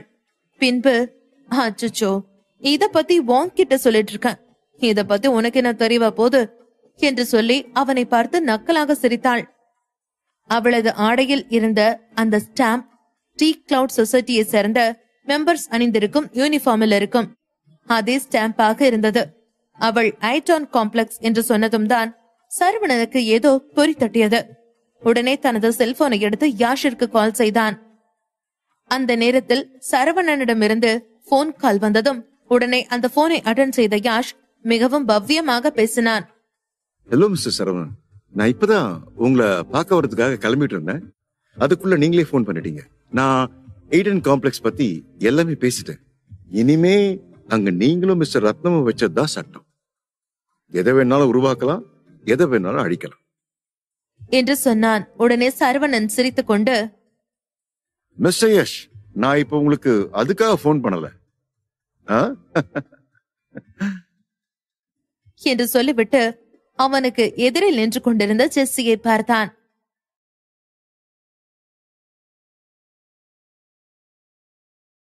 யாஷ் பதட்டத்தில் இருந்தார். அவருக்கு என்ன சொல்லி எப்படி சமாளிப்பது என்றே தெரியவில்லை. என்று கெஞ்சினார். ஜோஷ் டவுனில் யாஷ் பெரும் செல்வாக்கு பெற்றவர். ஆனால் இப்போது அவரின் நிலைமை தலைகீழாக மாறியுள்ளது. ரத்தினமும் சரவணனும் ஜோஷ் டவுனின் நிலைமையை புரட்டி போட்டு விடுவார்கள் என்று கணித்தார். நான் இத பத்தி சொல்லல என்று லேசாய் புன்னகைத்தான் சரவணா. ஜெஸ்ஸியின் லெவல் எந்த அளவுக்கு இருக்கிறது என்று தெரிந்து கொள்ளத்தான் அவருக்கு அழைத்தான். யாஷ் இது புரியாமல் பெரும் அதிர்ச்சியில் இருந்தார். லேசாக புன்னகைத்து, மிஸ்டர் சரவணா, அப்ப நீங்க எதுக்காக கால் பண்ணீங்க என்று சிறு தயக்கத்துடனே கேட்டார் யாஷ். ஐடன் காம்ப்ளெக்ஸ்ல ப்ளூ அண்ட் ஒயிட் ஸ்டாம்ப் எந்த லெவல்னு கேட்க தான் நான் கால் பண்ணேன் என்று கூறினான் சரவணா. அதை கேட்டதுமே புருவம் சுருக்கினார். எதற்காக இந்நேரத்தில் இப்படி கேட்கிறார் என்று அவருக்கு புரியவில்லை. ஐடன் காம்ப்ளெக்ஸ்ல மொத்தம் 7 கிரேட் இருக்கு. ஸ்டாம்ப் இல்லாததுதான் லோயஸ்ட் கிரேட். நீங்க கேட்ட ப்ளூ அண்ட் ஒயிட்னா அது 4th கிரேட் என்று சரவணன் எதற்காக கேட்கிறான் என்று தெரியாமலேயே பதில் கூறினார் யாஷ். அவர் அதற்கான காரணத்தையும் யோசிக்க நினைக்கவில்லை. சரவணன் பலத்திதான் டேனியல் குடும்பத்தை எதிர்த்த போது அவர் கண்கூடை பார்த்தாரே. அவர் கண்ணால் மட்டும் சரவணன் செய்ததையெல்லாம் பார்க்காமல் இருந்தால் இந்நேரம் அதையெல்லாம் நம்பி இருக்க மாட்டார் என்று யோசனையாக இழுத்தான் சரவணா. மிஸ்டர் சரவணா, உங்களுக்கு ஐடன் காம்ப்ளெக்ஸ்ல பெர்ஃபார்மன்ஸ் ஏதாவது பார்க்கணுமா? உங்களுக்கு வேணா சொல்லுங்க, நான் உடனே அதுக்கான ஏற்பாடு பண்றேன். அவங்க எல்லாம் ரொம்ப நல்லாவே பாட்டு பாடுவாங்க என்று அவனுக்காக ஏதாவது செய்தாக வேண்டும் என்று ஆர்வத்தோடு கேட்டார் யாஷ். வேண்டாம் என்று சிரித்தான் சரவணா. அதே நேரம் ஜெஸ்ஸியும் சரவணன் பேசிக் கொண்டிருப்பதை கவனித்துக் கொண்டுதான் இருந்தாள். முதலில் அவன் எதை பற்றி பேசுகிறான் என்று தெரியாமல் இருந்ததால் அவ்வளவாக கவனம் செலுத்தவில்லை. ஆனால் சரவணன் ஐடான் காம்ப்ளெக்ஸ் ஸ்டாம்ப் லெவல் பற்றி கூறியதும் காதை கூர்மையாக தீட்டிக் கொண்டு அவன் பேசுவதை கவனிக்க ஆரம்பித்தாள். உனக்கு டைம் இருந்தா அங்க போய் நடக்கிற டிராமாவை பாரு. கொஞ்சம் தான் செலவாகும், அதுக்கும் காசு இல்லைன்னு சொல்லு, நானே தரேன். அதுல இருந்து கொஞ்சமாவது ஏதாவது கத்துக்கோ. ஆமா, உன்ன மாதிரி ஆளுகள்லாம் அங்க போனாலும் வேஸ்ட் தான். உனக்கெல்லாம் அந்த சுத்தமா புரியவே புரியாது என்று சத்தமாய் சிரித்தாள் ஜெஸ்ஸி. ஐடான் காம்ப்ளெக்ஸில் அரங்கேறும் நாடகங்கள் எல்லாம் நாட்டின் பன்மையும் வளம் பெருமையையும் மிக தத்ரூபமாக வெளிக்காட்டக்கூடியவையாக இருக்கும். அவையெல்லாம் இப்போது இருக்கும் இளைஞர்களில் சில பேருக்கு மட்டுமே புரிந்திடும். அதனை உன்னிப்பாக கவனித்தாலும் அவ்வளவு எளிதில் அது புரிந்திடாது.